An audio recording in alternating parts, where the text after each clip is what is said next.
Bienvenidos a nuestro gran día de miércoles, ya lo tenemos todo preparado para nuestra tertulia de actualidad, en la que hoy nos acompañan Alfonso Conejo y Emilio Postigo. Además, en la segunda parte de nuestro programa estará con nosotros Alberto Lora. Con él vamos a repasar todas las noticias económicas que se han producido en las últimas semanas. Antes, como siempre, vamos con nuestro habitual repaso a la prensa, que comenzamos con la portada del diario El País.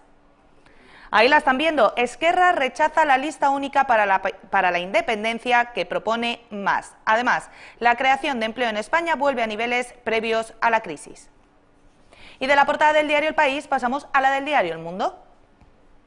La están viendo. Rajoy elige a Alonso y da peso político al gobierno, y además el Partido Popular relanza la coalición con el PSOE y la gran empresa ofrece su respaldo.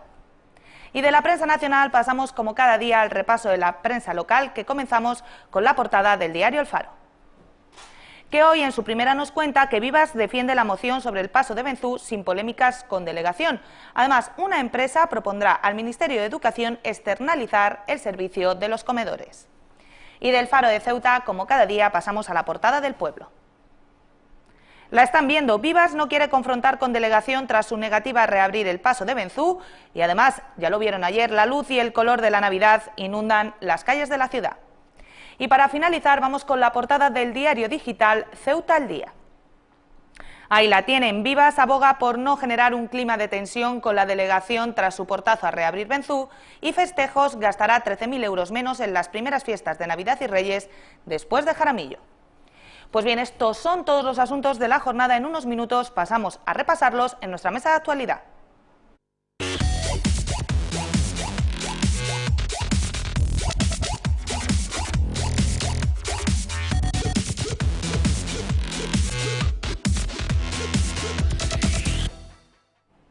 Ya estamos de vuelta aquí en Gran Vía. Les presento a quienes me acompañan hoy en la mesa. Alfonso Conejo, bienvenido. Bien hallada, encantado. Emilio Postigo, bienvenido. Muy buenas. Y muchos asuntos sobre la mesa, porque ayer Mariano Rajoy sorprendía a propios y extraños al decidir quién será su nuevo ministro de Sanidad. Yo no sé las personas que me acompañan en la mesa, pero a mí personalmente me generaba sorpresa que el elegido fuera Alfonso Alonso, el que hasta el momento ha sido el portavoz del Grupo Parlamentario Popular en el Congreso, además en unas labores de portavoz en las que se ha destacado y con una relación con los medios bastante fluida. Mariano Rajoy ha decidido que sea esta persona, quien hasta ahora era el portavoz de su grupo en el Congreso, quien tome las responsabilidades que hasta la semana pasada tenía Ana Mato. Alfonso, yo no sé si a ti te ha sorprendido el nombramiento de tu tocayo. No, sorprendido no. El presidente evidentemente pues solicita o pide a los que tiene a su alrededor quién puede ser. No me ha sorprendido en absoluto, pero tampoco pasa nada. Hay otros dos o tres que podía haber sido. Merino, por ejemplo, que es diputado, Bermúdez de Castro, que también todos estos son conocidos, y cualquiera de ellos puede ser elegido como portavoz. Uno de los análisis que se hace, Alfonso, es que es un nombramiento con mucho peso político. Es una de las personas de confianza de Mariano Rajoy, por eso era el portavoz del Grupo Parlamentario Popular, y además se habla mucho en la prensa hoy de que también es una de las personas de confianza de la vicepresidenta del Gobierno, de Soraya Sáenz de Santamaría. No cabe duda que es de la confianza de ellos, de la vicepresidenta y del presidente, ¿no? Pero por otra parte no pasa nada, es decir, cualquiera que hubiera nombrado, pues hay que tener presente que la sanidad nacional además tiene menos en las competencias de las comunidades autónomas, pero pueden surgir casos raros o casos difíciles, como ha pasado con el ébola, en la que el ministro tiene que dar la talla. Pero vamos, que no tiene la mayor importancia, y cualquiera de ellos, yo conozco a los tres. A Alonso lo conozco menos, lo conozco cuando era alcalde de Vitoria o algo así, pero los otros tres que se hablaba de ellos, como Bermúdez de Castro, Merino o el otro, cualquiera de ellos podía haber sido efectivo. Si no le damos tampoco tantísima importancia, y creo que elegir a un político en vez de a un profesional, porque en política tampoco hay que elegir a los profesionales, sino al político. Eso tampoco es una sorpresa. No. Son muy pocos los casos de ministros de Sanidad que han sido doctores en medicina. Sí. En este caso, en el caso de Alfonso Alonso, le recordamos que es licenciado en Derecho y en Filología. ¿A ti te ha sorprendido el nombramiento, Emilio? ¿Esperabas un nombramiento de otro tipo? Quizás sí, porque hemos hablado bueno, lo hablábamos antes fuera de micrófono, el señor Alfonso Alonso, al parecer estaba haciendo un buen trabajo para el gobierno como portavoz y quizás ese trabajo tan complicado dentro de las filas del gobierno, que es dar la cara ante los medios de comunicación, parece que esta persona pues lo hacía y era de los poquitos que lo hacían. Entonces ahora habrá que ver quién lo sustituye en la portavocía del Partido Popular. Yo creo que peor que Ana Mato va a ser complicado que lo haga, porque nos hemos encontrado con una ministra paupérrima en casi todos los sentidos y que además se agravó con el tema del ébola. Si sigue la misma línea del partido, no van a cambiar las políticas. La sanidad se está viendo deteriorada año tras año y los recortes se están haciendo mella. Entonces no creo que cambie mucho la línea de la línea política con la entrada del nuevo ministro y al final pues un cambio por otra persona después de la mala actuación que ha hecho Ana Mato. Esa es una de las grandes noticias del día. La otra es la que nos cuenta el diario El País en su portada, que nos dice que Esquerra rechaza la lista única para la independencia que proponía Artur Mas. Ya hablábamos de este asunto la semana pasada. ¿Recuerdas, Alfonso, sí, que tú decías, bueno, es que estos matrimonios entre ideologías tan diferentes no termino de entenderlos? Bueno, parece que van a seguir teniendo como objetivo común la independencia, pero que Esquerra Republicana ha optado por rechazar una lista única. Sí, Esquerra juega su baza, evidentemente, de que no lo confundan tampoco con el papel del partido de Mas, que está en baja y está en situación un poco difícil y yo creo que Esquerra juega, es decir, no quiero saber nada de momento, pero lo que no cabe duda es que una vez celebradas las elecciones y de acuerdo cómo esté el papel, pues tiene más posibilidades de unirse para gobernar que cualquier otro. Pero vamos, yo creo que aquí Esquerra lo que hace es, y en política se lleva así, es desligarse un poquito de las dificultades que está pasando Mas, que está pasando muchísimas dificultades y que posiblemente en las elecciones le darán su merecido.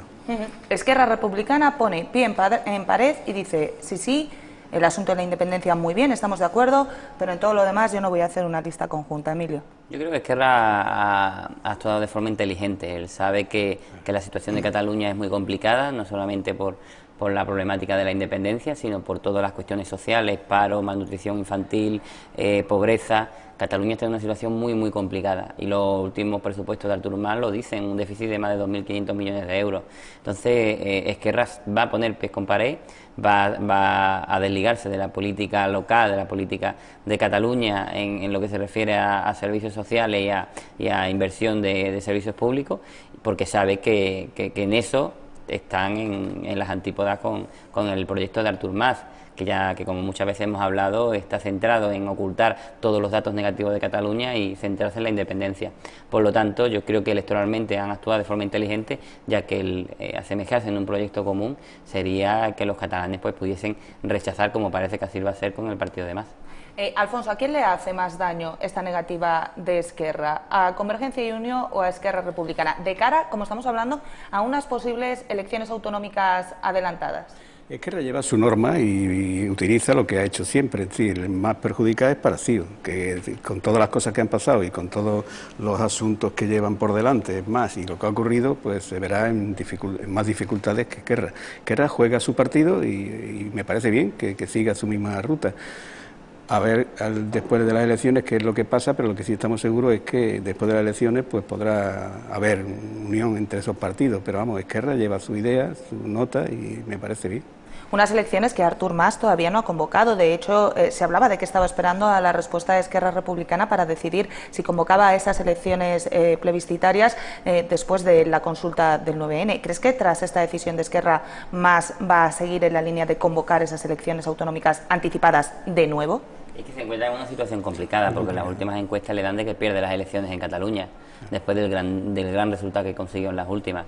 Entonces es una situación complicada para Artur Mas, que sabe que pierde el poder en Cataluña y que se va a quedar como segunda o tercera fuerza. Así que claro que la negativa de Esquerra le va a cambiar la opinión, ya que una unión con Esquerra probablemente le hubiese vuelto a dar un buen resultado en las elecciones y hubiese vuelto a tener protagonismo en la Generalitat. Es una situación complicada y yo creo en mi opinión, creo que al final las elecciones no se van a adelantar por esto mismo que te digo, porque sabe Artur Mas que en solitario probablemente va a perder las elecciones a favor de Esquerra Republicana. Lo que pasa, Alfonso, es que a estas alturas del pulso entre el Gobierno de la Generalitat y el Gobierno central, un paso atrás y el no convocar esas elecciones también puede ser contraproducente para CiU. Bueno, él lo ha dicho todo. Mas ha sido el protagonista de toda esta situación, ¿no? Esquerra ha estado más en silenciosa, viendo sus posibilidades, pero Mas es el que ha abierto todo el melón de las elecciones, y ahora pues se puede encontrar en dificultades, pero bueno, él ha sido el culpable de todo lo que ha ocurrido en este aspecto. Si os parece, y sí, para que la gente que está en casa tenga oportunidad de escucharnos hablar de otro de los temas que llevan hoy las portadas de la prensa, vamos con ese posible o ese tan hablado, tan rumoreado gran pacto entre el Partido Popular y el PSOE. Llevábamos muchos días sin escuchar hablar de ese gran pacto, pero las declaraciones de ayer de María Dolores de Cospedal en un programa a primera hora de la mañana, bueno, pues dejaban entrever la posibilidad de que el Partido Popular estuviera a favor de ese gran pacto. ¿Qué pasa? Las grandes empresas ya han reaccionado, y si hoy nos vamos a la portada del Mundo, vemos, como nos cuenta, que el Partido Popular relanza la coalición con el PSOE y la gran empresa ofrece su respaldo. Emilio. Hombre, las grandes empresas claro que estarían de acuerdo de continuar en la situación que han protegido y han en cierta manera han creado el Partido Popular y el Partido Socialista, porque a ellas les va bien. A las grandes empresas les va bien. Yo estoy seguro que la pequeña y mediana empresa no quiere ese gran pacto, porque quiere más ayuda para ese sector que es al final el que crea la mayor parte del empleo y es la que está pasando la peor situación de la crisis.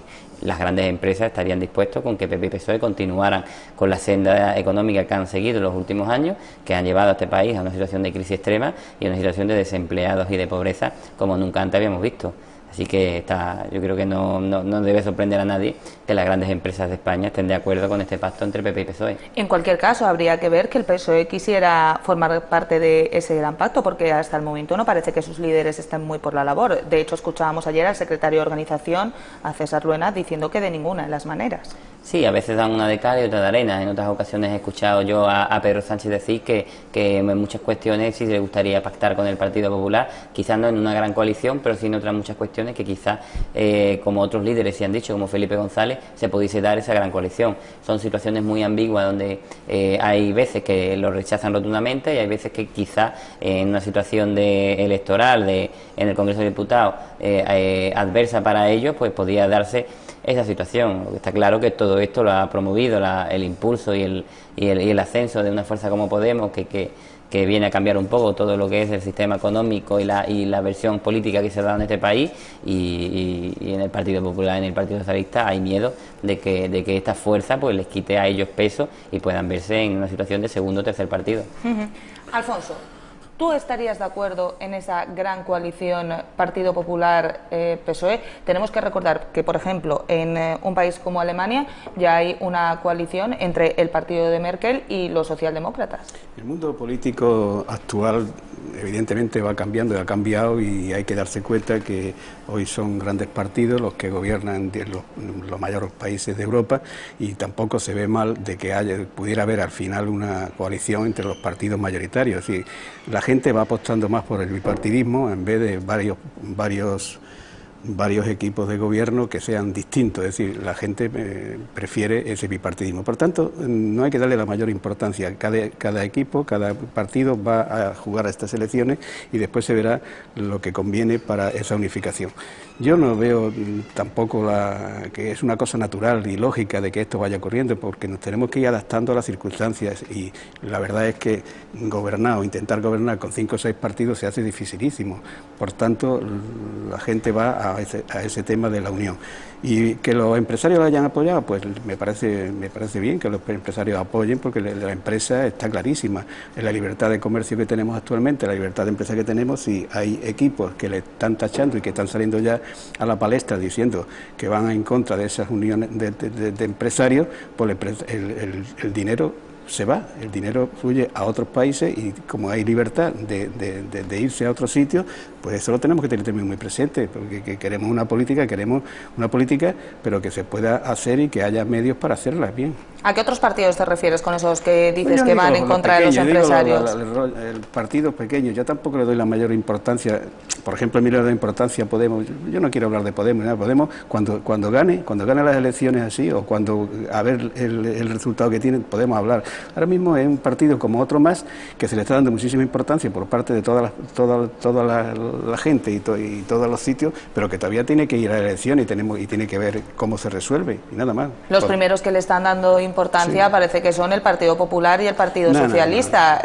No paran de hacer referencias al partido de Pablo Iglesias, Alfonso. El Partido Popular y el Partido Socialista, que dice le da importancia a todos, no solamente a Podemos, porque en unas elecciones surge de momento cualquier situación y cualquier partido que todavía no lo vemos. Ahora se habla de Podemos, pero puede surgir cualquiera, ¿no? Es decir, que la importancia es, el propio partido, la importancia es seguir con las tesis de partido mayoritario y que ese bipartidismo en España no está nada mal, ¿me entiendes? Y nada más que eso, es decir, que no hay... Hombre, lo que no se puede utilizar, y es algo muy común en el Partido Popular, en el Partido Socialista, es la política del miedo. Si entran otras ideas diferentes, el capital se va a ir, como tú has dicho. El capital no se va a ir, porque el capital tiene muchos intereses en este país, tiene muchas empresas en este país, y yo creo que es justo por parte de todos los ciudadanos que estas grandes empresas, estas grandes fortunas que ganan muchísimo dinero con los españoles y las españolas, paguen un poquito más de lo que pagan y se asemejen a la pequeña y mediana empresa, porque no es lógico que grandes empresas como Zara paguen los mismos impuestos, o bueno, bastante menos impuestos que empresas tan pequeñas como pueden ser cualquier papelería, cualquier tienda de tejido local en la ciudad. Es injusto y yo creo que es muy lógico que se tenga que plantear unas tasas impositivas para estas grandes fortunas, estas grandes empresas, que si vemos, hace 2 meses salió una serie de datos sobre empresas tecnológicas que con el dinero que pagaban en España era ridículo. Empresas como Google, como IBM, como Microsoft, era ridículo comparado con lo que pagan al final en proporción pequeñas y medianas empresas en este país. Entonces no hay que practicar la política del miedo. A Caballas le pasa exactamente igual. Caballas, cada vez que intenta hacer algún tipo de propuesta, algún tipo de resolución política diferente a la que actúa actualmente el Partido Popular, se vende como la política del miedo, y no es así. Es una forma diferente de entender la política, y está claro que los que la defienden, que Podemos no es solamente el único partido que lo hace, Izquierda Unida también lo hace. Ellos se basan en una serie de economistas, de politólogos y de personas con bastantes conocimientos para poder llevarla a cabo, y yo creo que también tienen que tener la oportunidad estos partidos de poder hacer otro tipo de política más justa, ya que hemos visto en los últimos años como el PP y el PSOE lo han hecho de forma diferente. ¿Qué te parece esto que planteaba Emilio Alfonso en el sentido de esa diferencia entre la carga impositiva de las pequeñas y medianas empresas, que sabemos que en el país generan un elevado número de puestos de trabajo, y esas grandísimas empresas que se escapan a nuestro conocimiento, lo que pueden llegar a ganar al año, que dice Emilio que tienen una carga impositiva mucho menor? Bueno, yo entiendo el discurso de Emilio, lógicamente lo entiendo desde la postura suya de tema político, pero hay que entender que estamos hablando, por ejemplo, hoy ha citado, por ejemplo, a Zara. Zara es una organización española en la que tiene 200.000 empleados. Es decir, pues si a Zara le molestamos, a Zara entiende que aquí no está a gusto, pues Zara se va a otros países y perdemos esas cosas. Es decir, son políticas distintas. Nosotros no es que hablemos de que el capitalismo sea lo fundamental, pero estamos en un momento del capitalismo, un momento en que las empresas, gracias a esas empresas, podemos seguir tirando. Y entonces, cuando el miedo no es que nosotros tengamos miedo o que los partidos PSOE, PP tengan miedo. El miedo viene o vendría por esas empresas y esos sitios cuando se le aplicará una política como la que está hablando Emilio, de que tienen que dar más. Bueno, pues, pero es que tampoco... Pero es que no es cierto, Alfonso, sí, que Zara se va a ir. Zara tiene muchísimos intereses en España, tiene muchísimas tiendas que venden muchísimo, ni sin ir más lejos, la tienda de Ceuta vende muchísimo. Bueno. Aparece una de los Zaras que más venden en toda España. ¿Tú realmente crees que se tiene que pagar algo más de impuestos, acercarse simplemente a lo que pagan las grandes empresas de la Unión Europea? Simplemente acercándose, se va a marchar de Ceuta con los intereses que tiene aquí, con lo que gana, con con el turista marroquí, por ejemplo. Es incierto que yo vaya a irse. Lo que estoy convencido es que el capital, y hablamos de capital, el capital huye de las políticas restrictivas en ese aspecto. Es decir, eso estoy casi seguro. Entonces, tenemos que, no agradecidos, tenemos que ver la posibilidad de que no venga, que venga Zara y que vengan otros 7 como Zara y que en vez de 200.000... ¿Y cómo le explicas tú entonces al sector de la pequeña y mediana empresa que ellos tienen que pagar más en proporción que estas grandes empresas, cuando ellos generan la mayor parte del empleo de este país? Sí, es verdad que las pequeñas y medianas empresas son las que generan mayor empleo, pero en esto del pago, esto hay que estudiarlo muy a fondo, es decir, no se puede decir que Zara no paga o que los debe pagar. Claro que paga, ¿me entiendes? Pero todo hay que verlo bajo un punto de vista de que lo que interesa es que tengamos ese capital, tengamos en nuestra nación y que ninguno se vaya, ¿me entiende? Porque cualquier cosa que vaya, cualquier aplicación fuerte que haya a partir de lo que se digan distintas políticas de distintos partidos, el capital huye por naturaleza y lo que tenemos que evitar es que eso salga. ¿Que paga menos? Eso lo estás diciendo tú, yo no sé lo que pagará. No lo digo yo, lo dicen los grandes economistas reconocidos de España y del mundo, vamos. Pero que este asunto... El último informe, ya te digo, era, si no recuerdo mal, del Financial Times, hablando de España, y hablaba de grandes empresas tecnológicas que están implantadas en España, que sin embargo luego tributan en otros países, y al final lo que dejan de lo que ganan en España es ínfimo. Bueno, hemos tenido que tomar, el gobierno ha tomado medidas para que efectivamente crear confianza y esa confianza la estamos viendo y que la cuestión económica va un poquito mejor, hay más trabajo, hay más y entonces el gobierno tiene que tomar esas medidas de aclarar de que las grandes empresas o los empresarios que sean que tengan confianza. Perder la confianza es lo peor que hay en el comercio y en el resto, perder la confianza y la pierden la confianza con estos partidos que desde el primer momento están intentando entrar y exigir muchísimo más de lo que está ocurriendo. Nos queda muy poco tiempo, no sé si os parece, como de todo esto, del miedo de las grandes empresas que hablaba Emilio, del respaldo que hablaba en este caso el diario El País a ese gran pacto PP y PSOE. Creo que vamos a tener oportunidad de hablar en próximas semanas y de aquí hasta las elecciones autonómicas y luego hasta las elecciones generales. Sí que me gustaría hablar de nuevo de un asunto que ya abordábamos ayer en esta tertulia y que tiene que ver con esa tragedia, ese incidente que se producía el pasado fin de semana en las inmediaciones del estadio Vicente Calderón. Conocíamos ayer algunas de las medidas que han decidido tomar los dos clubes, tanto el Atlético de Madrid como el Deportivo de La Coruña. En el caso del Atlético de Madrid ha decidido, decía ya en un comunicado, expulsar a los ultras del Vicente Calderón. En el caso del Deportivo va a mantener cerrada durante los 2 próximos partidos. No se sabe si más adelante va a seguir así la grada de los Riazor Blues. Emilio, sí que me gustaría conocer cuál es tu opinión sobre estos incidentes violentos que en este caso han estado relacionados con el fútbol, pero que si nos ponemos a escuchar declaraciones de personas que estuvieron involucradas en esos incidentes, parece que al final uno se pone la camiseta de un equipo, pero que lo que menos importaba en esa pelea era el fútbol. No, está claro, es lamentable que utilicen este tipo de fiestas ciudadanas como son un partido de fútbol para hacer lo que les gusta, que es la violencia, la pelea y la gresca. Lo que es una pena es que tengan que pasar sucesos como los que pasaron el sábado pasado en Madrid, el domingo, perdón, en Madrid, para que los clubes tomen medidas o las fuerzas de seguridad del Estado tengan que salir al paso. Yo creo que cualquier peña, cualquier colectivo de personas con pensamientos extremistas, como pasa con el Frente Atlético, con los Riazor Blues, con los Viris en Sevilla, con la afición del Rayo, que creo que también estuvo involucrada en todo este asunto, esa gente no pueden entrar en un campo de fútbol y la policía tiene que poner todos los medios disponibles para encerrarlos, para acabar con ellos, para disolverlos. Es que no se puede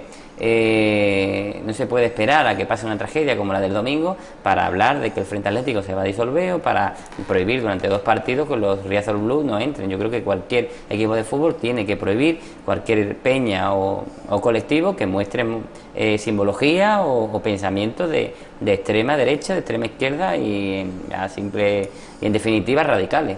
El problema es que aunque estos señores dejen de entrar a los campos, Emilio, van a seguir en las calles. Por eso te digo que, por eso he hablado de las dos. Primero, que los clubes de fútbol tienen que tomar medidas para que esta gente no sean protagonistas en ningún campo de fútbol. Y segundo, la policía, el Ministerio de Interior, tiene que poner todas las herramientas disponibles para acabar con estos grupos que en algunas ocasiones están vinculados a los equipos de fútbol y en otras ocasiones simplemente son bandas organizadas que se encargan de meter el miedo en la ciudad, ya que cualquiera que ha visitado Madrid o que ha visitado las grandes capitales, como puede ser Barcelona, te das cuenta cómo deambulan por el metro, por zonas de afluencia de personas y realmente dan miedo cuando te pasas a su alrededor. Eso lo veo yo, lo ve cualquiera en cualquiera de estas ciudades y por eso mismo se tienen que poner todos los medios suficientes para echarlos ya de las calles y para tomar medidas, ya que la ciudadanía al final es la que paga con todo esto. Alfonso, ¿qué te ha parecido? Yo creo que somos partidarios todos de la libertad, efectivamente, somos libertad en todo, pero las leyes, en estas libertades que tenemos, que somos partidarios, se dulcifican y hay leyes que están como las leyes que pueden incluir este asunto. Yo recuerdo en otras épocas, en otros tiempos, que la cual no voy a reivindicar evidentemente, pero recuerdo otros tiempos que cualquier acción que hacía cualquier persona, refiriéndonos al fútbol, aquí en Ceuta por ejemplo, que es lo que conozco, bueno, pues si lo cogía la policía, el tema era que en los próximos partidos ya no entraba al estadio. No sé las leyes que había o lo que había, pero lo que sí era que mantenía a estas personas que ocasionaban estos trastornos, lo mantenían durante un año, durante toda la temporada, sin poder asistir al fútbol. No sé hasta qué punto eso se podría ocurrir, porque es que ya hay tanta libertad ocurre. Los que se han sido detenidos, reconocidos, no volverán a entrar en un estadio de fútbol en España. Exactamente, sí. Pues eso es lo que hay que hacer en cuanto tú limites a estos aficionados que cada vez que vayan a ver un partido ya no pueda entrar durante un año, durante 2 años, se eliminará bastante estas consecuencias. Pero el problema es seguir en la calle, Alfonso, porque esos señores, como yo le decía a Emilio hace un momento, a lo mejor no entrarán al campo de fútbol y no generarán los problemas antes de entrar en un partido de fútbol, pero a lo mejor deciden hacerlo un fin de semana, cuando está todo el mundo por ahí tomando algo y deciden pasar del campo de fútbol a otros sitios, a otros lugares. Sí, pero si es que todo tiene su forma de ver las cosas, es decir, si existe la policía que constantemente está detrás de las personas, la crítica es que la policía es dura o la policía está detrás para que esto no ocurra. Ha ocurrido ahora mismo que es que la policía, por lo visto, no se había enterado de que venían estas personas de La Coruña. Y sí, es cierto ha ocurrido así, ¿no? Entonces, bueno, es un accidente. No alquilaron el autobús en La Coruña. Nos confundimos como si asemejamos policía a brutalidad. No, es decir, nadie está pidiendo que la policía vaya dando palos por la calle, no, se está pidiendo que la policía tenga los medios suficientes para hacer sus investigaciones y descubrir antes de que ocurra nada a las personas que van a afinar cometer estos actos delictivos. Y luego sobre lo que tú comentabas sobre lo de otra época, hombre, en otra época en la que tú no quieres hacer alusión, se temían no solamente a las bandas organizadas que también existían, sino también a la policía que abusaba de los derechos fundamentales de los ciudadanos. Sí. Entonces no se puede poner como ejemplo. En fin, quería decir, sí. Vamos a dejarlo un momentito porque nos vamos a ir a conocer las noticias de Ceuta. Son las 12. Nuestro compañero Nacho Gallego está esperando ya para contarnos todo lo que tiene que ver con nuestra ciudad y será como siempre después de los anuncios.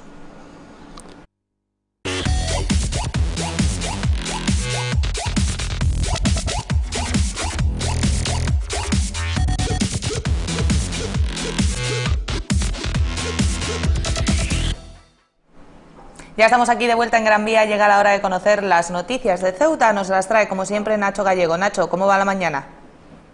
Muy buenas, Laura. Pues seguimos a vueltas con el tema del paso de Benzú. Y es que tras la nota de prensa de delegación del Gobierno en que anunciaba que ni España ni Marruecos tienen intención de abrir ese paso de Benzú y además criticaba a la Asamblea por estudiarlo, el presidente Vivas defiende la decisión apoyada por el Pleno. Eso sí, matiza también que su Gobierno respalda, como siempre ha hecho, las decisiones de delegación del Gobierno. En cualquier caso, considera lógico y obligatorio aportar ideas para intentar solucionar el colapso de los polígonos del Tarajal. En ningún caso lo planteamos como una opción única, ni tampoco en tono, como digo, de exigencia ni imperativo. Voy a seguir apostando por unas buenas relaciones en el fondo y en la forma con la delegación de gobierno. Gobierne quien gobierne. Esta problemática tan compleja y debe de ser abordada con decisión. No dudo de que la Administración General del Estado, de que la Delegación del Gobierno lo tiene, no lo dudo, pero todo lo que pueda significar aportar ideas, aun cuando sean ideas que no puedan llevarse a cabo, yo creo que es de nuestra obligación. Y quien también se ha referido al comunicado de delegación del Gobierno ha sido el secretario general del PSOE. José Antonio Carracao se ha mostrado en contra del argumento de que el Pleno no es competente para alcanzar acuerdos que pretendan instar al Ejecutivo Central o a otras entidades a tomar medidas respecto a la frontera. Eso sí, en lo que se refiere al fondo del asunto, ha afirmado que es una irresponsabilidad considerar que por abrir el paso de Benzú se va a mejorar la situación del Tarajal. Yo no estoy de acuerdo con una parte del comunicado donde la delegación del Gobierno advierte que el Pleno de la Asamblea no es competente para hacer estos planteamientos. Estoy totalmente en contra de esa posición de delegación del Gobierno. Dicho esto, sobre el fondo del comunicado, estoy de acuerdo porque es la línea argumental que nosotros hemos mantenido. Es una ingenuidad y una irresponsabilidad el considerar que por abrir un nuevo paso en Benzú para mercancías vía porteadores se va a solucionar el problema de la presión en el Tarajal. Y por su parte, Mohamed Mustafa de Caballas manifestaba ayer en el programa de esta casa Gran Vía su indignación por la postura de delegación del Gobierno a este respecto y defendía el derecho de la Asamblea a estudiar si es viable la reapertura del paso de Benzú y pedirlo oficialmente a las instancias responsables. Nos encontramos con una nota de prensa inaudita, torticera, de vergüenza y que traiciona los intereses de Ceuta y los ceutíes.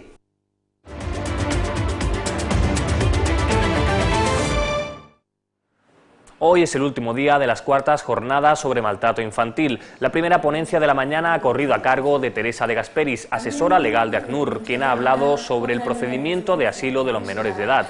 También ha explicado los diferentes perfiles de los flujos migratorios que llegan a Ceuta.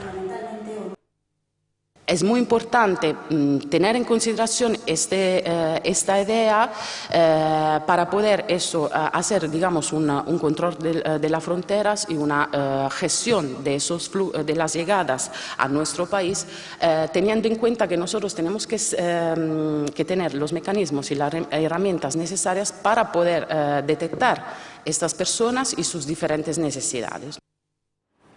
El Foro de Participación Juvenil de Ceuta celebraba en la tarde de ayer su primer plenario con la nueva Junta Directiva al frente. Tras 3 años de funcionamiento en el que se ha estado fomentando la estabilidad, se han empezado a poner las bases para visibilizar las propuestas de este órgano. Cristina González es la nueva presidenta del Foro de Participación Juvenil, un órgano que en la tarde de este martes celebraba su primer plenario desde las elecciones con aires renovados y con las ideas también muy claras, y es que según sus responsables es necesario que los jóvenes tengan voz y esta es una herramienta muy interesante para conseguirlo. Viene a cubrir un hueco, no es exactamente el mismo órgano que el Consejo de la Juventud, pero sí que viene a cubrir un hueco para defender los derechos de los jóvenes, para que los jóvenes tengan voz, tengan capacidad de acción en todos los asuntos que les puedan afectar. En este foro participan más de 20 asociaciones, corresponsales juveniles y jóvenes no asociados. Este órgano independiente y heterogéneo no responde a vinculaciones políticas y tiene clara su vocación de apoyo al joven. Incentivar, sobre todo visibilizar el foro primero para que todos los jóvenes lo conozcan, darle solidez y luego, por supuesto, incentivar la participación a través de propuestas, a través de actividades que, por supuesto, lleguen al gobierno de la ciudad y que los jóvenes seamos escuchados en todas las materias que nos puedan afectar. Caballas critica la deficiente situación de la unidad de servicios sociales del polifuncional de la barriada El Príncipe. La coalición opina que la reestructuración que ha llevado a cabo el gobierno no ha servido para nada y que las citas para ser atendidas se demoran casi 3 meses en algunos casos. Teniendo en cuenta que estas solicitudes son para atender necesidades básicas, Caballas insta al Ejecutivo a que dote la unidad de más recursos materiales y humanos. Y esto es todo por el momento, ahora sigan disfrutando de Gran Vía. Muchísimas gracias, Nacho. Vamos por partes, porque hay muchos asuntos sobre la mesa. Eso sí, vamos a empezar por el que más polémica ha generado en las últimas horas, del que ya hablábamos ayer. Veían esas declaraciones de Mohamed Mustafa aquí precisamente en Gran Vía. Es lo que tiene que ver con ese acuerdo que alcanzaba la Asamblea para instar al Gobierno de la Nación a que estudiara la posibilidad de reabrir el paso de Benzú. Han visto precisamente las declaraciones del presidente de la ciudad al respecto, también las del secretario general del Partido Socialista y también las de Mohamed Mustafa. Alfonso, ¿qué te parece este asunto? Para una vez que todo el mundo en la Asamblea se pone de acuerdo y llega esa nota de delegación del Gobierno diciendo que de ninguna de las maneras se reabrirá Benzú. Vamos a ver, ponerse de acuerdo es muy interesante por parte de cualquiera, pero también hay que tener muy claro quién es competente, y la competencia evidentemente está del Estado, y la competencia de la frontera y todas sus vicisitudes y todo lo que pase es el Estado. Por tanto, teniendo muy claro eso, hay que tener muy presente y muy en cuenta a la hora de hacer cualquier comentario, a la hora de tomar cualquier decisión en la Asamblea, de que esto no ocurra a lo contrario.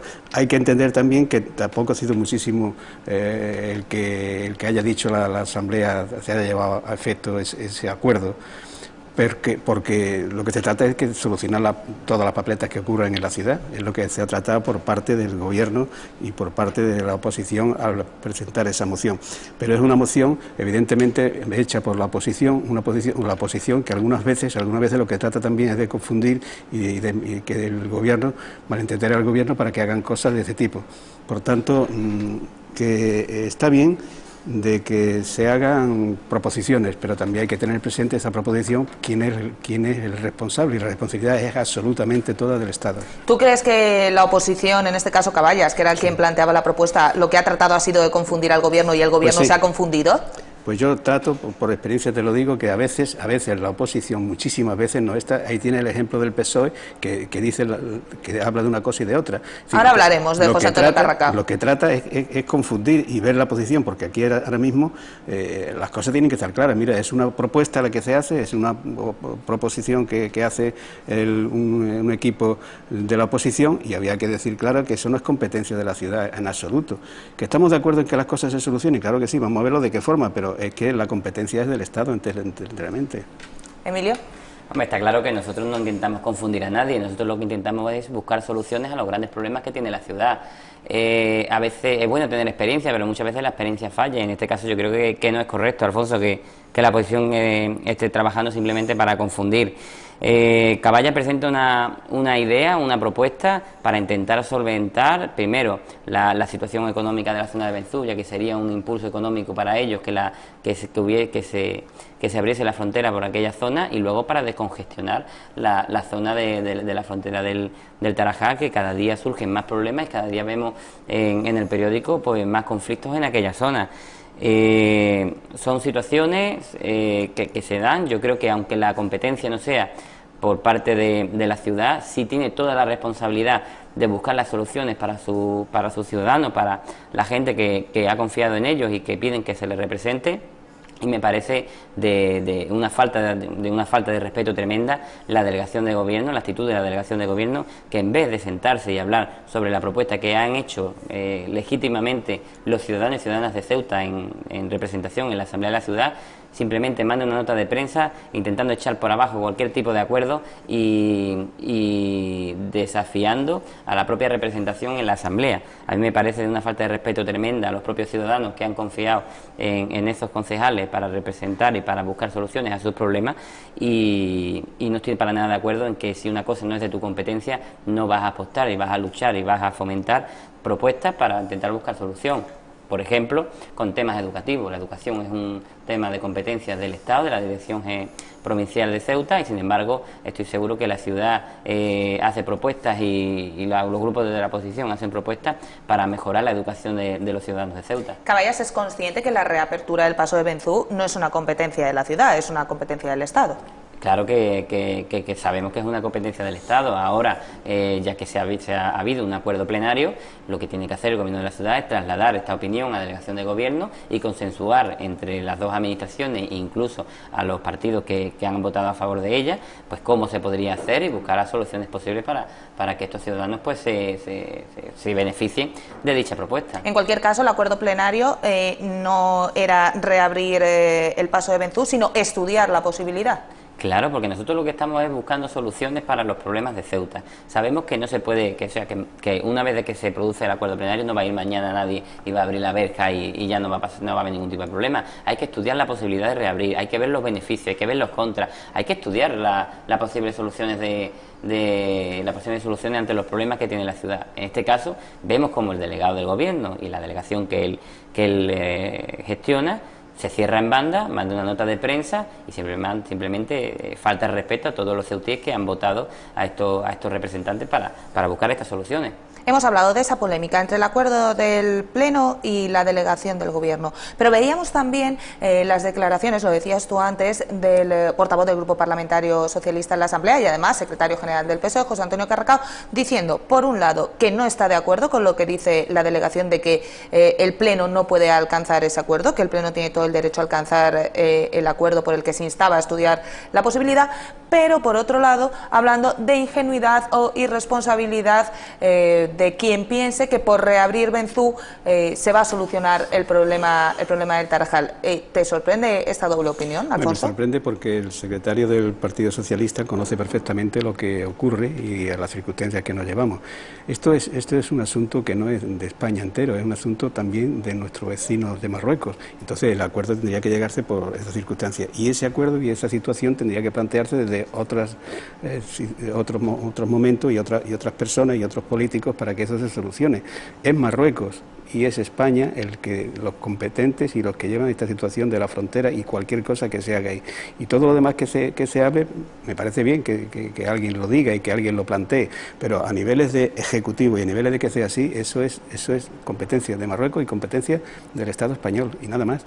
Por tanto, el Partido Socialista, en este caso, su portavoz sabe perfectamente que eso ocurre. Ahora, que se apunte en un tema, que eso ocurre también en los plenos se apuntan a cualquier cosa, a cualquier partido también, y mucho más la oposición, que se apunte a decir una cosa y a decir otra. El señor Carracao sabe perfectamente que esto es un tema estrictamente nacional, estrictamente del Estado de España y del Estado de Marruecos, y a ello nos tenemos que atener, queramos lo que queramos.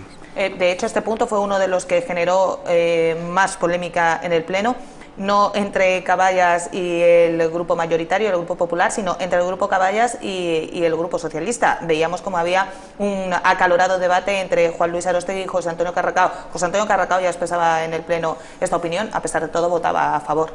Es que yo creo que nadie ha dicho ni nadie piensa que al reabrir la frontera de Benzú es la solución, la panacea de los problemas que tienen en fronteras en la ciudad. Hemos hablado en este programa y en otras ocasiones que Ceuta necesita una frontera europea, una frontera desarrollada que no la tiene hoy en día y que genera todo este tipo de problemas. Hace falta una inversión de la Unión Europea para solucionar el problema fronterizo, pero de momento se podría descongestionar y dar un poquito de aire a aquella zona y además aportar económicamente a la zona de Benzú la reapertura de dicha frontera. Nadie habla de que sea la solución a todos los problemas fronterizos que tiene Ceuta, pero está claro que es una medida que puede ser viable y que puede ser factible y beneficiosa. Alfonso, si me permites un segundito, como sé que Emilio estaba ayer en esa reunión del Foro de Participación Juvenil, le voy a preguntar a él cómo se desarrolló esa primera reunión después de la elección de los nuevos dirigentes. Pues muy bien, muy participativa, vinieron chicos y chicas nuevos que estuvieron presentes en el foro de participación, se ha ampliado por lo tanto el número de integrantes y con muchas ganas de empezar a analizar y debatir la problemática de la juventud ceutí, que desde Jóvenes Caballas pensamos que es la fórmula para que el foro de participación funcione, para que sea atractivo y participativo, ya que son muchos los problemas que tienen los jóvenes de Ceuta y son ellos los que tienen que ser protagonistas de estas propuestas.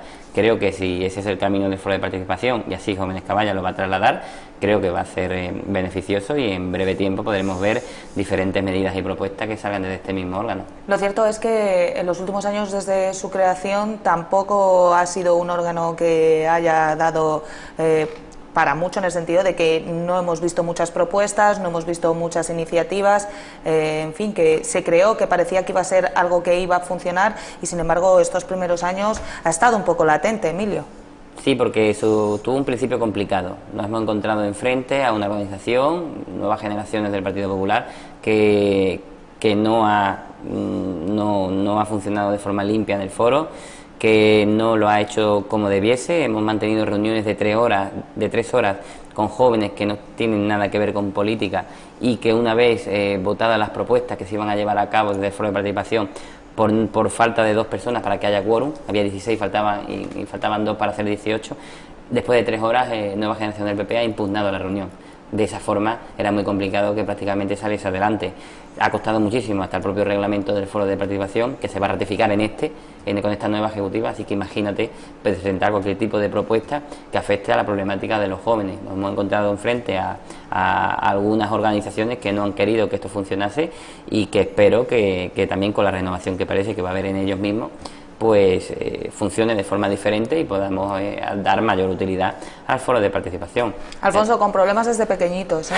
Desde la juventud, ya ni siquiera, por eso decía yo antes, para una vez que se alcanza un acuerdo, ni desde los jóvenes se llegan a acuerdos en este caso. Bueno, es la crítica. Por norma, la crítica es la crítica por norma, ¿no? ¿Consideras no es una por crítica, norma, una objetividad, sí, porque una objetividad, no. Te lo pueden decir lo que todo lo que decís y todo lo que que se pues lleváis razón y nosotros pues posiblemente también podemos llevar la nuestra, es decir, que la razón a ver quién la discute de una forma o de otra. Lo que sí no está claro es que cada uno busca su interés político y en eso nos tenemos que tener. Y me refiero, por ejemplo, a lo que hemos dejado antes sobre el tema del problema político que tenemos con Marruecos. Es decir, tenemos que tener los ceutíes presentes que Ceuta es un laboratorio político en el que es distinto totalmente y tiene muchísimas circunstancias que concurren aquí que no ocurre, por ejemplo, con una provincia, pues yo que sé, con Cuenca o puede ocurrir con lo que sea. Aquí tenemos muchísimas dificultades porque tenemos una frontera europea con África, con Marruecos, y tenemos que atenernos a las normas y a las circunstancias internacionales y a las normas y circunstancias de cada país.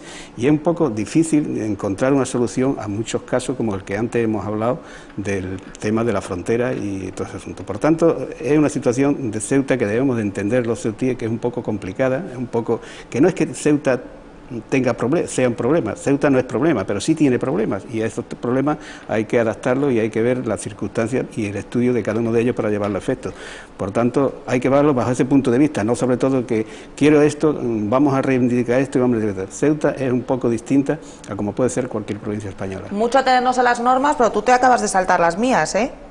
Ya habíamos cambiado de asunto, Alfonso, así que ahora Emilio tiene la opción de contestar a esta respuesta cuando ya habíamos cambiado de tema. Emilio, brevemente, al final nos quedamos sin hablar de la Navidad, peor para vosotros, que no vais a poder hacer la carta a los Reyes y no os van a traer nada. Sí. No, es que al final Alfonso con su último discurso ha dado la razón a Caballa, y es que Ceuta es una ciudad singular con una serie de problemas específicos que no los tiene Cuenca y que hay que buscar soluciones.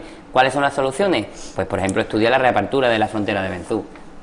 Así de simple, hay que buscar soluciones de donde sean, ya que los ceutíes, aunque seamos una ciudad singular, no pueden estar siempre sufriendo ser una ciudad con muchísimos problemas y no ver que desde las administraciones se buscan al menos, o se intenta al menos, buscar estas soluciones. Ya sí que nos queda muy poco. Alfonso, vamos a hablar de la Navidad, por favor. ¿Creéis que las luces de Navidad incentivan el consumo y que es producente el encenderlas tan temprano como las encendemos en los últimos años? Yo no sé si tú recuerdas, Alfonso, hace años las luces de Navidad no se encendían hasta el día 13, el día de Santa Lucía, y ahora ya las estamos encendiendo el día 1, el día 2. ¿De verdad incentiva esto el comercio, tú crees? Eso tiene una idea, y la idea es incentivar el comercio, la apertura de los establecimientos y que la gente se vaya animando para hacer la compra de Navidad. El objetivo fundamental es no solamente anunciar la Navidad, sino también para que el comercio en general en Ceuta pues tenga una parte viva de que la gente se den por alumbrado y eso se anime un poquito a efectuar las compras. Por tanto, no es una política mala. ¿Se ha abierto antes? Sí, pues muy bien. No se hace solamente aquí, se hace Madrid, en muchos lugares Barcelona, de España. Y todos los lugares de España llevan ya tiempo, incluso con las luces abiertas. Lo que pasa es que en unos años como este, en el que el calor nos ha llegado hasta el mes de noviembre, de pronto uno, el día 2 de diciembre, ve las luces encendidas y le pilla un poco con el cuerpo cambiado y dice, ya está aquí la Navidad, ya ha llegado, si se acaba de ir el verano. Sí, es cierto. Y bueno, últimamente llevamos una etapa bastante lluviosa, ¿no? Sí. Que parece que nos acerca un poco más a lo que es el invierno en Ceuta. Hombre, yo no estoy en contra de luces de Navidad, ni estoy en contra de que se adorne la ciudad, porque yo creo que a todo el mundo le agrada el dar un paseo y ver las zonas de afluencia de gente diferente. Sí, soy partidario de priorizar, de hacer unos presupuestos y ser lo más austero posible con este tipo de cosas, e incluso pedir y intentar trabajar en la cooperación con las empresas privadas de la zona, que estoy seguro que les interesa que en aquellas zonas esté muy iluminada y sea muy bonita, y a lo mejor ellos podrían contribuir como se hace en otras zonas de la ciudad. en otras zonas, perdón, del país. En Madrid, por ejemplo, pasa, todo el mundo en Navidad va a visitar Cortilandia como un gran evento y está todo el mundo allí esperando que los muñequitos de Cortilandia canten sus canciones y la gente compra más y eso. Mira, Laura, yo acabo de venir de Málaga. Málaga este año ha puesto unas luces y un montaje espectacular en lo que es la calle principal, Lario, es para verlo, es una cosa... Pues yo no lo veo mal, porque allí el comercio, la gente acude allí a mansalva, es decir, que si ves fotografías en Málaga ahora mismo, la gente va exclusivamente a ver ese alumbrado, entonces tampoco se ve mal. Hombre, como pasa, por ejemplo, ahora que viene el puente de diciembre en ciudades como Madrid, que calles como Preciados, como Princesa, como todo el centro, Callao, están a tope de gente y ya todo el mundo realizando sus compras navideñas. Yo doy gracias por una cosa, porque este año no tenemos los villancicos. ¿Recordáis cuando en el Rebellín ponían los villancicos y tú ibas paseando y repetían todo el rato el mismo villancico y se incrustaba en el cerebro? Bueno, parece que este año no vamos a tener los niños cantores de Viena en el Rebellín. Me parece bien. Alfonso, muchísimas gracias por habernos acompañado un día más. La semana que viene hacemos la carta a los Reyes, ¿eh? Gracias. Emilio, muchísimas gracias. Y ya os digo, ir pensando todos esos asuntos que creéis que deben traernos, tanto para España como para la ciudad, el año 2015. Hacemos una pequeña pausa y enseguida estamos de vuelta con Alberto Lora y las noticias económicas.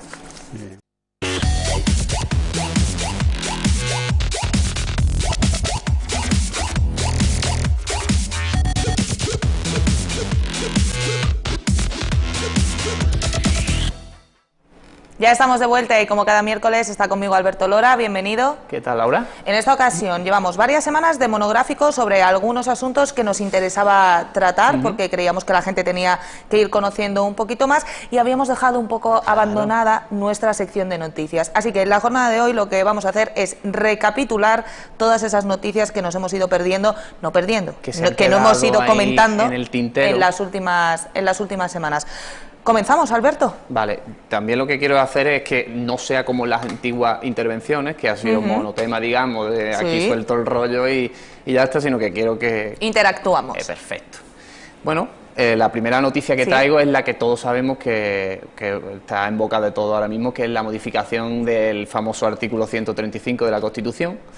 Vamos a comenzar recordando que fue un artículo que se reformó con un pacto entre Partido Popular y Partido Socialista de una Constitución que hasta el momento nos había parecido intocable, que no podía modificarse bajo ninguna de las maneras y para ninguno de los conceptos, y de la noche a la mañana PP y PSOE alcanzaron un acuerdo en la última etapa del gobierno de José Luis Rodríguez Zapatero y modificaron el artículo 135 de la Constitución. ¿Qué ha pasado ahora con este artículo 135? Bueno, pues como bien dice, se modificó y lo que se plantea ahora es volver al estado inicial, ¿no? Este artículo se refería sobre todo a lo que tiene que ver con la deuda pública y su prioridad absoluta de pagar frente a otros posibles objetivos o necesidades del momento. Necesidades como el gasto sanitario o el gasto en educación o el gasto en cualquier cuestión que necesitara el Estado. Exacto.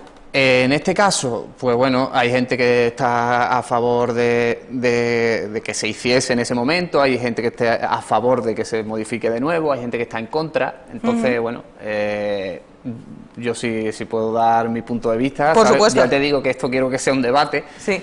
Y bueno, en ese momento, aparte de, bueno, si hay que poner algún tipo de matiz, es el tema que todos sabemos que se hizo de una manera bastante rápida, como se suele decir en el idioma castellano, que es muy rico, con nocturnidad y alevosía. Es decir, bueno, en un mes de agosto, en pleno verano, con un pacto entre los dos grandes partidos y sin consultar a la ciudadanía, Alberto. Bueno, era una cuestión fundamental, ¿no? Yo ahí sí quiero hacer mención, bueno, de mi desacuerdo, digamos, del tema, pero creo que fue una buena medida de cara a sanear esa imagen que teníamos en los mercados internacionales, porque como sabemos, bueno, la famosa prima de riesgo estaba por las nubes. Es posible que esta medida, entre otras, haya fomentado su bajada y que, bueno, ahora mismo parece que estemos mejor. Eso sí, al PSOE le costó el gobierno. Eso parece. Bueno, también hay que decir que, bueno, otras prácticas, aparte de esta, Ya Zapatero traía consigo una, sí, la verdad, no una había ido carga muy bien bastante gorda, pero bueno, este también se puede decir que fue una más. Precisamente es ahora el PSOE el que propone dar una pequeña marcha atrás. No es del todo volver al estadio inicial, sino que pretende introducir una reforma sobre lo ya reformado por la que se garanticen los servicios básicos de los que hablábamos antes: sanidad, educación, dependencia. Claro, que ya no sea la prioridad absoluta el hacer frente de la deuda, sino evidentemente si hay necesidades de primer orden como se pueden considerar, pues que se hagan efectivas. Eso es lo que pide ahora el PSOE. También creo que Pedro Sánchez, pues bueno, tenía una necesidad de hacer, pues bueno, que demostrar que aquí estoy yo, ¿sabes?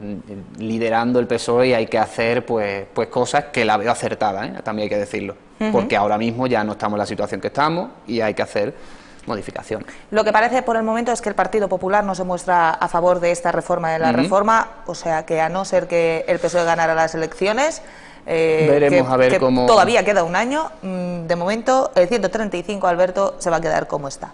Vamos con más cosas, ¿qué más me traes? Vale, mira, te traigo una noticia que, como comentamos, es que se han quedado muchas en el tintero, del 5 de noviembre, en la cual el economista decía que hay vía libre a inspeccionar una sociedad disuelta y liquidada.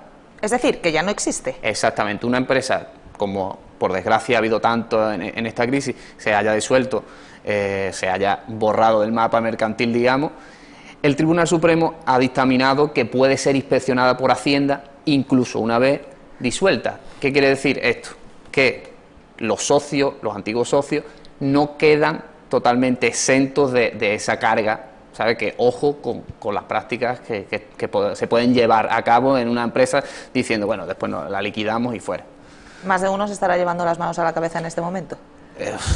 También debería habérsela llevado cuando ha hecho estas prácticas, ¿no? Pero bueno, yo ya te digo, siempre y cuando Hacienda también, bueno, hay que decir que es muy proclive a llevar inspecciones, tal y cual, te mete antes de nada, o bueno, ella dictamina una resolución, tú alegas o todo lo que tú quieras, pero ya te dice que el paquete, digamos, te lo mete. Alberto, a mí lo que me sorprende de medidas como esta y de alguna noticia más que vamos a ver a lo largo de esta sección es que esto es algo que parece muy evidente, por mucho que una sociedad o una empresa ya no exista, haya desaparecido, si esa empresa ha incurrido en algún tipo de fraude, parece evidente que por mucho que haya desaparecido, sus socios deberían tener algún tipo de responsabilidad. A mí lo que me sorprende es que este tipo de cosas no estuvieran contempladas ya. Si no se han... esto ya es un ámbito jurídico, ¿sabes? Que en ese tema todavía no soy experto, digamos, pero estamos en ello, ¿no? Pero claro, es sobre todo, había que diferenciar entre el ente, la personalidad jurídica y la personalidad individual. Entonces ahí estaba la diferencia que podría decir, pero ahora el Tribunal Supremo ha dejado de lado cualquier tipo de circunstancia que antes tenía contemplada y ahora mismo pues parece que los va a perseguir. Más cositas. Otra de Hacienda, que bueno, que es que ya sabemos, era que Hacienda prorrogaba el plan PIBE, el que conocemos de los vehículos, tal y cual. De los coches. Exactamente. Lo prorrogaba para noviembre y diciembre, y hoy en día pues se ve como gracias a este plan PIBE han subido las ventas casi un 18%. Es decir, que se está dinamizando bastante el sector, está habiendo bastante buenas noticias. Lo bueno es que se están viendo buenas noticias en muchísimos sectores, no tan buenas como creemos, pero parece que va para adelante. Para 2015 ya de todas maneras se ha contemplado otra partida de 175 millones de euros, que está bastante bien, para seguir fomentando el tema de los vehículos. Yo recuerdo al principio de esta crisis en la que vivimos inmersos ya unos cuantos años, que una de las primeras cosas en las que empezamos a notar que de verdad las cosas empezaban a ir mal para la gente fue en la caída de las ventas de vehículos. Alberto, parece un indicador muy tonto, pero que es real. Si una familia no tiene para cubrir sus necesidades básicas, por supuesto no se va a meter a comprarse un coche nuevo. Claro. Aguanta con el que tiene aunque tenga 20 años. Digamos que es uno de los principales bienes que, aparte de los bienes básicos absolutos, ¿no? Digamos como la alimentación y tal, es el principal o uno de los principales bienes que se ve cuando la economía de la familia va un poquito mejor e invierte en un coche, es un indicador muy bueno para saber que la situación está mejorando. Que la economía real, la economía de los que somos como tú y como yo y no de las grandes empresas, parece un poquito vamos arriba a enderezarse. Vamos con más noticias, en este caso desde Europa. Yo cuando veo la palabra Bruselas escrita en cualquier página que me llega, me echo a temblar, Alberto, ya es por sistema, pienso Bruselas, Merkel y me entra como un nerviosismo interno que no sé cómo explicar. Esa sensación creo que está bastante extendida y la verdad es que no me gusta, ¿no? Porque al fin y al cabo, como he defendido en esta mesa bastantes veces, es algo que el sentimiento europeo debería ser algo bonito, digamos. Y no algo que dé miedo. No algo que exacto, dé miedo. Que lo que represente sea, pues ya te digo, un buen futuro, una buena sensación, no esto de... Pero bueno, esto al fin y al cabo también se nos irá es pasando, inherente a la se nos crisis. irá pasando. O sea, por supuesto, confío en ello. En este caso, en la expansión decía que, comentaba el 27 de noviembre, la semana pasada, que Bruselas demanda a España por discriminación fiscal a no residentes. Cuéntame qué es esto, porque yo ya me pierdo. Esto, que Bruselas, con un comunicado de junio, ya Bruselas comentaba que las empresas no residentes en España pagaban más tributos, digamos, que las residentes en España a la hora de repartir dividendos. Cuando una empresa tiene beneficios, pues reparte dividendos entre sus accionistas y esto es gravado en un tipo mayor a las empresas extranjeras que a las nacionales, y Bruselas ha dicho, oye, esto es injusto. ¿Qué hace España? Como ya comunicó, con la reforma que ya también hemos comentado aquí, que entra en vigor dentro de muy poco, el 1 de enero de 2015, ya se soluciona este tipo. Ajá. En cualquier caso, supongo que será para empresas extranjeras, pero de países miembros de la Unión. Totalmente, claro, siempre vamos dentro de la Unión Europea. Muy bien, más cosas. Una cosa que hablábamos ahora mismo... La estaba viendo y estaba diciendo, esta es la siguiente, que yo pensaba, pero esto no pasaba ya, cuéntame. La comentaba el Economista el 10 de noviembre de este año, y es que decía que la entidad participada al 100% por España debe pagar el IBI. ¿Qué significa? Claro, el IBI que lo paga todo el mundo en este país, pero parece ser que las entidades que estaban participadas al 100% por España no lo hacían, que es una cosa que como antes, como lo de Europa, a mí me genera sensaciones que no sé muy bien cómo explicar.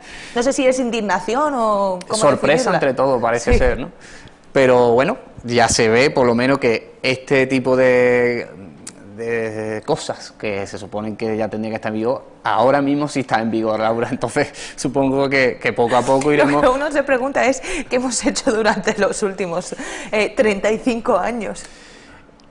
Yo, ya te digo que sorprende, pero bueno, eran circunstancias que antes eran normales, pero que ya parece ser que con el paso del tiempo deben ir modificándose y ya vemos el resultado. Esto quiere decir, esta noticia comentando para la gente, supongo que lo entenderán, pero que es que el terreno que tienen empresas privadas con capital íntegramente público, las empresas públicas no pagaban IBI, ahora sí tienen que pagarlo. Eso es así, vamos, es lógico. Después vamos a pasar a otra noticia que nos la traía el diario La Expansión el 12 de noviembre, en el cual decía que la reforma de la Ley General Tributaria estará lista en mayo. ¿Vale? Esto es una ley que se está retrasando un poquito, debido sobre todo al tema de que con esta ley lo que se quiere implantar es la publicación, que esté al alcance de todo, de las entidades que sean morosas con Hacienda de más de 1 millón de euros. ¿Vale? Que la gente sepa quién debe dinero a Hacienda, supongo que será para ejercer una presión para que evidentemente una hagan presión frente social para que hagan frente al pago de ese dinero que le deben a Hacienda. Esto, como vemos, se está retrasando sobre todo por leyes de la protección de datos y otras similares. Claro, eso te iba a comentar, existiendo esas leyes de protección de datos, ¿hasta qué punto esto era viable? Se está trabajando en el tema y se supone que para mayo ya estará lista. Bueno, parece que vamos avanzando, poquito a poco, pero vamos avanzando. Vamos ahora con la Agencia Tributaria, Hacienda y la Agencia Tributaria, que son las que hoy nos están rellenando el programa. Ya te digo que son noticias que se han ido acumulando durante el mes de noviembre y, las he ordenado cronológicamente. En este caso, 5 días decía que la agencia tributaria facilita acuerdos singulares con empresas en concurso. Para que nos entienda la gente en casa. Es decir, cualquier empresa que esté en una situación complicada, sale a concurso de acreedores, Hacienda le da la posibilidad de negociar pues todo tipo de deudas que tenga con ellos, ya sea concediendo aplazamientos o fraccionamientos de la deuda.